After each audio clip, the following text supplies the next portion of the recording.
안녕하세요. 자, 이번 시간은 신앙로 개척에 대해서 이야기해 보도록 하겠습니다. 지난 시간에 종교개혁 배웠죠? 종교개혁 내용을 잠깐 복습해 보면 독일, 스위스, 영국에서 일어나게 되었고, 독일하고 스위스는 교리 문제로 인해서 일어나게 됐고, 영국은 왕의 이혼 문제 때문에 일어나게 되었다. 그리고 이후에 가톨릭 내부에서 종교회의를 열어서 트리엔트 공의회라고 하는 종교회의를 열어서 교리를 재확인하고 또 금서목록도 정하고 종교재판소도 설치를 했었다. 그리고 이후에 구교와 신교가 갈등이 심해져서 종교전쟁, 30년 전쟁이라고 하는 종교전쟁이 일어나게 되었다. 라고 이야기했습니다. 자, 이번 시간은 신앙로 개척입니다. 이 신앙로 개척은 말 그대로 새로운 항로를 개척했다는 소리인데요. 왜 유럽에서 신앙로를 개척했는지 그 이유를 좀 잠깐 살펴보면요. 먼저 마르코 폴로라고 하는 상인이 있었어요.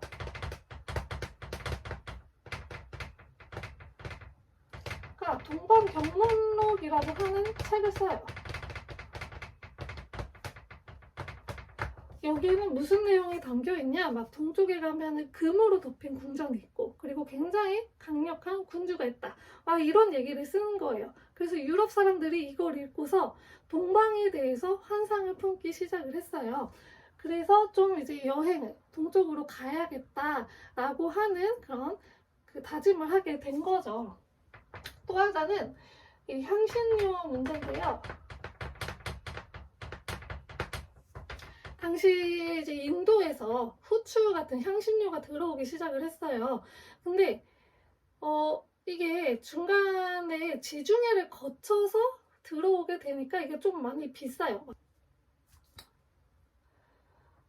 여기 이탈리아가 있고 쭉 이렇게 있으면 여기 인도가 있어요. 그래서 여기서 쭉 이렇게 오는데 여기가 유럽이에요. 이쪽으로 쭉 오는데 여기 중간에서 이게 막혀버리게 된 거죠. 그러면서 향신료 수급이 어려워지게 된 거예요. 그래가지고 직접 인도로 가는 항로를 개척해야겠다 라고 생각을 하게 되면서 이제 신항로 개척에 나서게 된 거예요. 자, 그 중에서도 이제 이 유럽 국가 중에서도 신항로 개척에 가장 먼저 뛰어든 국가가 있어요. 바로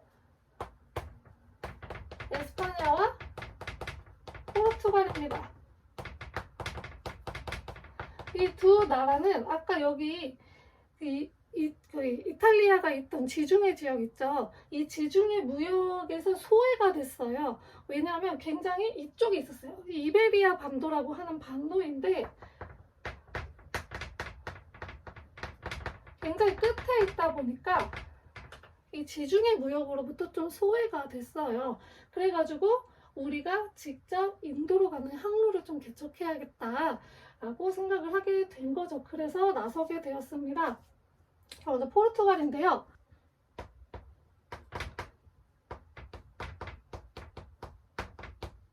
포르투갈에서는 이렇게 생각한 거예요. 여기 유럽이 있고 밑에 아프리카가 있거든요. 유럽에서 이렇게 쭉 내려가다 보면은 아프리카 대륙을 쭉 걸쳐서 가다 보면은 여기 언젠가는 대륙이 끝나는 지점이 분명히 있을 것이다. 그럼 여기서 이렇게 돌아서 인도로 가는 항로가 있을 거라고 생각을 한 거예요. 그 굉장히 빠르게 생각을 했죠. 그래서 바스톨로메우 디아스 라고 하는 사람이 쭉 내려가서 요 끝에 돌아가는 길을 발견을 했어요.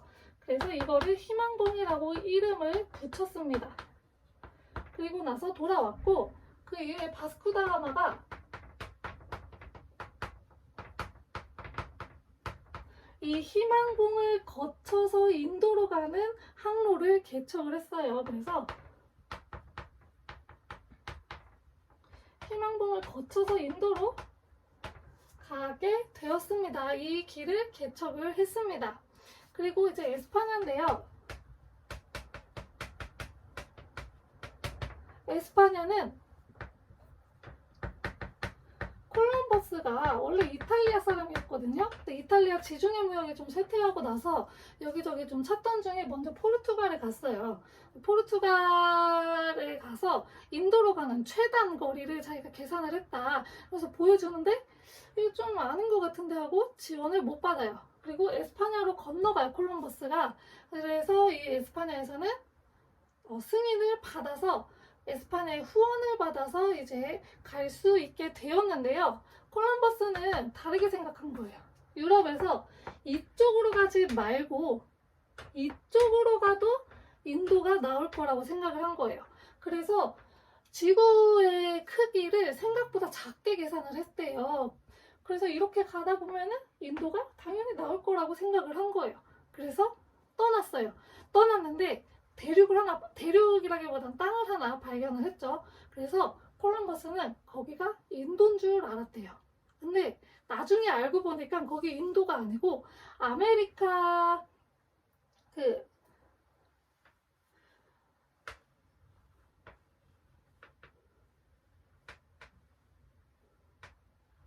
여기가 유럽이고 여기가 아프리카예요. 여기가 아메리카. 근데 여기 북아메리카 옆에 섬이 여러 개가 있어요. 여기를 콜럼버스가 발견을 했던 거예요. 그거를 지금 우리 서인도 제도라고 부르거든요. 이 서인도 제도를 발견을 했어요. 그래서 콜럼버스는 여기가 인도구나 라고 생각을 한 거예요. 그래서 여기 지금 아메리카 원주민을 인디안이라고 부르잖아요. 그게 여기가 인도인 줄 알아서예요. 그래서 인도 사람인 줄 알고 인디안이라고 부르기 시작을 한 건데 사실은 아니죠. 그래서 아메리카 원주민이라고 부르는 게 사실은 용어가 더 정확합니다. 그래서 여기를 발견을 했는데 콜럼버스는 죽을 때까지 여기가 인도인 줄 알았대요. 그리고 이후에 에스파냐에서는 마젤란이 지구가 둥글다는 것을 입증하기 위해서 세계 일주를 해요. 그래서 마젤란은 이쪽으로 이제 갔어요. 그래서 아시아 지역을 거쳐서 이렇게 돌아왔는데 마젤란은 필리핀에서 원주민들에 의해서 사망을 하게 되고 마젤란의 일행들이 그 에스파냐에 도착을 해서 지구가 둥글다는 게 입증이 되었습니다. 자, 그리고 에스파냐에서는 이후에 요 라틴 아메리카 있죠. 여기 경영을 좀 하기 위해서 사람들이 가요. 그 중에 이제 한 명이 코르테스, 피사로 이런 사람들이 있는데 코르테스는 아스텍 문명이 있던 곳으로 가고 피사로는 잉카 문명이 있던 곳으로 가요. 아스텍 문명은 여기 멕시코 지역, 이 지역이고 잉카 문명은 여기 라틴 아메리카 이쪽 지역이에요. 여기로 가는데 이 문명들을 좀 이렇게 파괴를 하면서 정복을 했어요. 그래서 약간 정복자로 불리우게 되었습니다. 자, 이런 근데 신항로 개척을 통해서 어떤 점들이 달라졌냐면 아메리카 있죠. 이 아메리카는 유럽의 식민지가 돼요.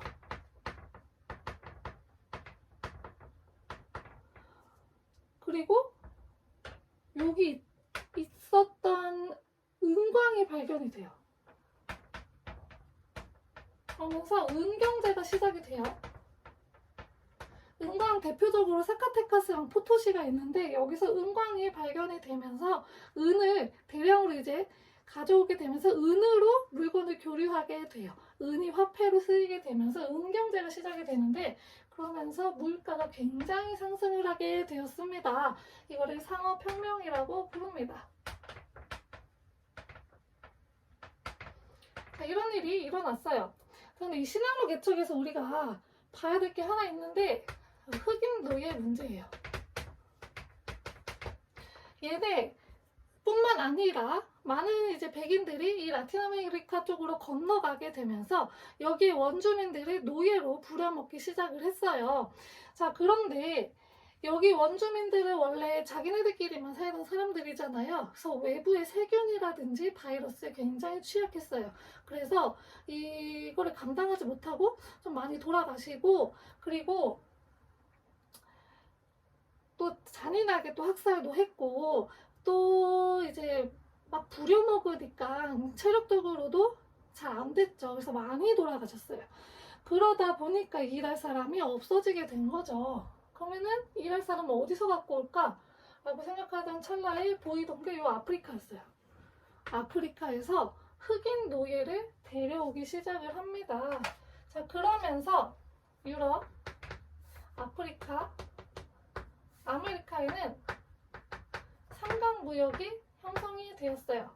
그래서 아프리카는 유럽에다가 흑인 노예를 주고 유럽은 아프리카에 무기를 줬어요. 이게 정말 이해가 안 가는 게 아프리카에 무기를 솔직히 줄 게 뭐가 있어요. 자기네들이 판 거예요. 돈 벌려고. 그래서 이게 안 좋은 영향을 끼친 게 나중에 아프리카 내전이 일어나는데, 부족들 간의 내전이 일어나는데 이 무기들을 사용해서 내전을 했다고 합니다. 그리고 아메리카에서는 유럽으로 아까 은광이 발견됐다고 했죠. 이 은이 유럽으로 가게 되었고요. 그리고 아메리카는 아프리카에서 노예를 가져오게 되는 거죠. 그리고 유럽은 아메리카에 모직물을 줬다고 합니다. 글씨가 작아서 잘 안 보이죠? 이런 거를 줬다고 해요. 이런 삼각무역이 형성이 되었습니다. 아프리카가 끼어들게 된 거죠. 이 노예를 때문에. 근데 이 노예가, 흑인 노예가 사람 취급을 못 받았어요.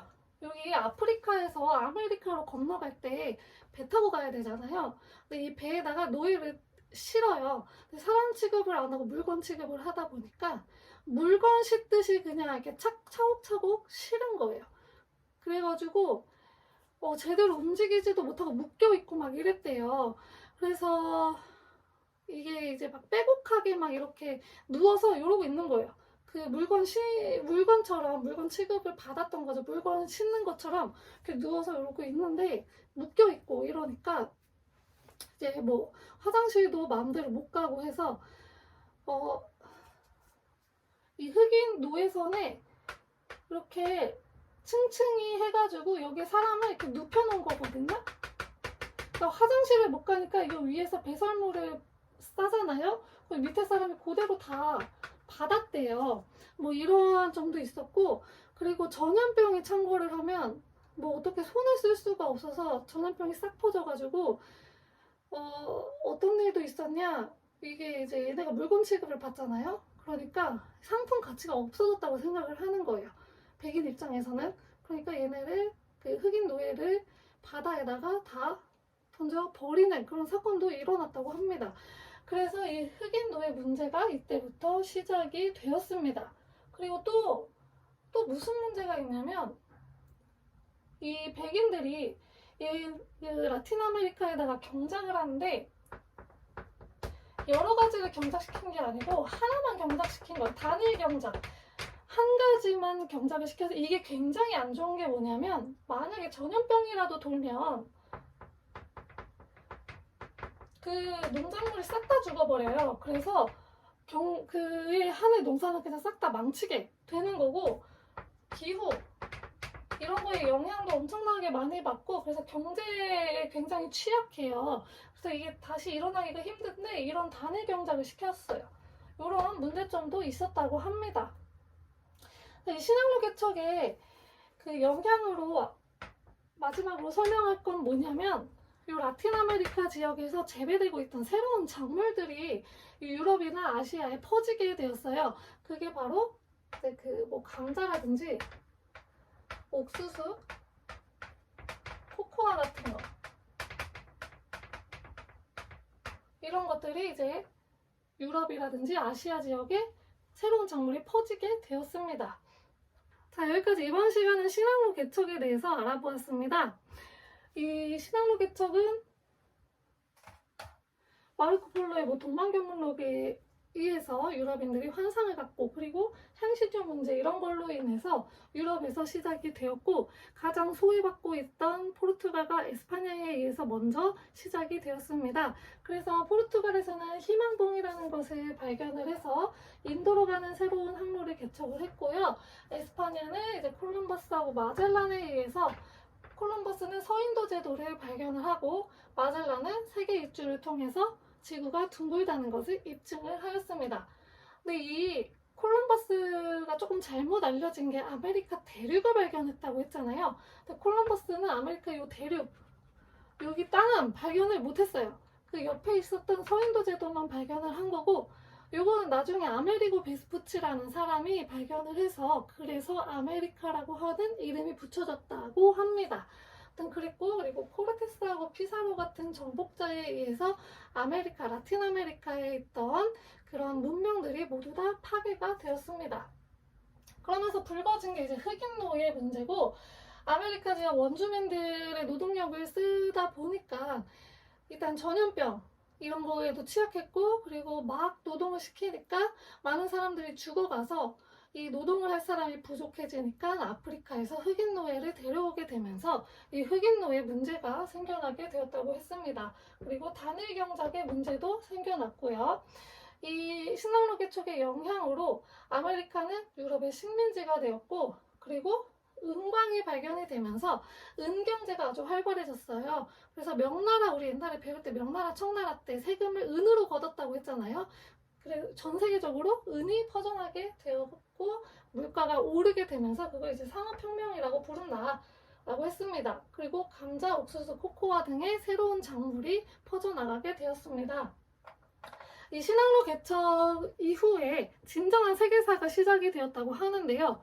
왜냐하면 그 이전까지는 서로가 서로의 영향을 잘 주고받지 않고 개개인의 나라가 개개인이 성장을 했어요. 근데 이 신항로 개척 이후에는 서로 영향을 주고받으면서 성장을 본격적으로 하게 되거든요. 그래서 진정한 의미의 세계사라고 이야기를 합니다. 자, 이번 시간은 여기까지 신항로 개척이었고요. 다음 시간에는 이제 점점 교회의 권위가 추락을 했었다고 했잖아요. 유럽에서. 그러면서 상대적으로 왕의 권위가 올라가게 돼요. 그래서 왕의 권력이 정점을 찍게 되는 절대 왕정 시기에 대해서 이야기해 보도록 하겠습니다. 감사합니다.